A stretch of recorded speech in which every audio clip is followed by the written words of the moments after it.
Hello everyone. On this channel, I feel that information about what is happening in China is often not correctly conveyed to countries other than China, so I will be disseminating the information I have gathered in English.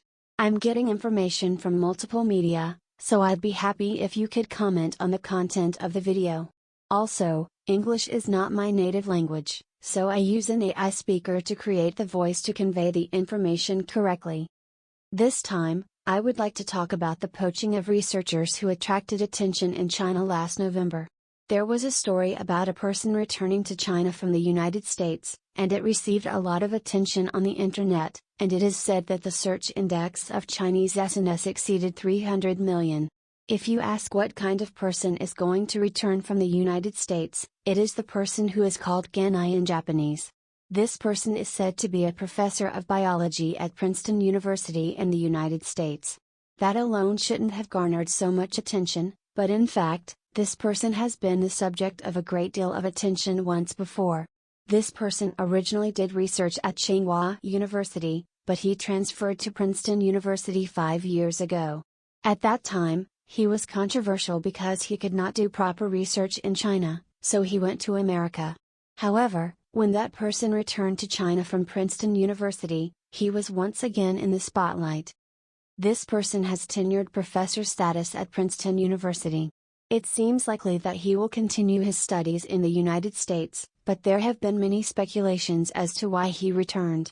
One theory is that this person's research will lose its significance due to the development of artificial intelligence, so he thought that even if he remained in the United States, he would not have a future, so he decided to return to Japan.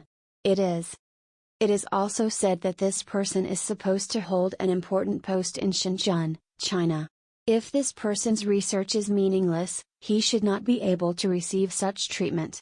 He may have been urged to return home by the Communist Party because he is still an important figure in China's national strategy. Let's take a look back at the CCP's policy on science and technology. In 2008, China launched an initiative called the 1,000 People Plan. There was a plan to invite around 2,000 foreign scientists and military experts to China over the next 5 to 10 years. This includes not only scientists, but also financial sector professionals. This is thought to be due to China's recognition that it has not yet caught up with the world's standards in the fields of finance, science, and military, and that it has decided to invite many experts in these fields to catch up with the world's standards at once. At the time, many universities in China had announced their intention to participate in this project, which was openly posted on their websites. More than 60 Chinese universities were participating in the scheme. Moreover, the progress of the 1,000-person plan was announced by the Chinese authorities, so the Chinese Communist Party at that time did not hide that they were recruiting excellent human resources from all over the world. Rather, the Chinese Communist Party used these plans to promote China's future development. This is a very long-term plan, even before Xi Jinping became president. Since 2018, the trend has changed dramatically. The United States began to strongly view the 1,000-person plan as a problem. The reason for this is that the 1,000-student plan is to recruit people who have already produced results at foreign research institutes. This is because the outcome may involve other factors in addition to the individual's competence. In other words, public funds are being invested in universities and research institutes because it costs a lot of money to prepare the environment for research. Tax-supported researchers are not allowed to cooperate with foreign governments. Specifically, I am referring to China, but in short, your research has been supported by taxes, so it is a problem to cooperate with foreign countries at the timing when important results appear. Not only did it become a problem, but in 2019, the people involved began to be exposed. Not only researchers cooperating with the Chinese Communist Party, but also those who scout researchers have come to be exposed in the United States. From around 2019, information about participating in the 1,000-student plan appeared on the websites of Chinese universities and other institutions, but they were gradually deleted. It was dangerous to release information about the professional plan because the United States viewed the 1,000-person plan as problematic. In Japan, this issue was noticed for a while, and was reported in the Japanese media. It is known that some Japanese researchers are participating in the 1,000 student plan, and Japan is also being targeted. It doesn't seem to go with the flow. Considering the overall cost, it is much cheaper to fish for successful researchers. In both the United States and Japan, money is being invested in researchers at a stage when it is not yet known whether it will be profitable in the future or whether it is important to the country. Some of these researchers will produce results, and some will produce results that affect the future of the country. Therefore, research expenses and salaries may be increased.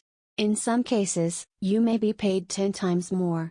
Looking at this alone, China seems to be amazing because it pays more than Japan, but the total cost is cheaper to recruit people who have already achieved results. In spite of this, there is an argument in Japan that China, which pays a large amount of wages, is superior, which is evidence that the overall picture is not visible, or that the Chinese Communist Party's methods are not widely recognized. I think the US government believes that it is unacceptable to cooperate with China after those who have been doing research, at least where taxpayers have produced results, are being exposed. In the case of Japan, the Chinese Communist Party's strategy is not known in the first place. Some interested people know what is wrong with the Chinese Communist Party strategy, but they are a minority. It is not widely known what is wrong with the Communist Party taking away only the fruits of Japan's spending so much money. Recruiting people who are already known to be doing important research with a large salary is a problem from the perspective of a country that spends research funds on people who are not yet sure of producing results. The original way is to regulate the movement to bring only the delicious parts. It may be due to individual competence, but there is also an aspect that the results obtained by using a lot of Japanese national funds are taken away. At least the Chinese Communist Party is strategically recruiting, so I think Japan should defend itself in the same way as the United States. He was promoted to a tenured professor at Princeton University, and it is said that he went to the United States because he was disgusted with academic conferences in China, but he returned to China. In the end, I think it was because I was under pressure to return to China and do research that would be useful to China. In general, there are many people in China who would like to move abroad if given the chance. Not vice versa. I have never heard of Japanese or Americans wanting to move to China in the future and live there until they die. On the contrary, there are many Chinese who have a desire to escape from China. What's more, it is unnatural that he wants to go back to China even though he has obtained a position as a professor at a university in the United States, and moreover, as a tenured professor. My guess is that he was called back to China in the form of some kind of disadvantage if he did not return, including the pressure on his family and relatives. By the way, even if I search the internet in China, I can hardly find any information about the 1,000-person plan. However, if we ask whether the 1,000-seat plan itself has disappeared, we can say that this is not the case. And the 1,000-people plan doesn't necessarily mean 1,000 people. Since they said they would recruit 2,000 researchers, the Chinese Communist Party's national strategy is to single-handedly seek out more than 1,000 researchers who have achieved results abroad and make them their own. Japan spends a lot of money on research, so I think it is important not only to recognize the existence of the plan and its strategy, but also to regulate it so that it does not fall into the hands of the Communist Party. That's all for now. See you next time.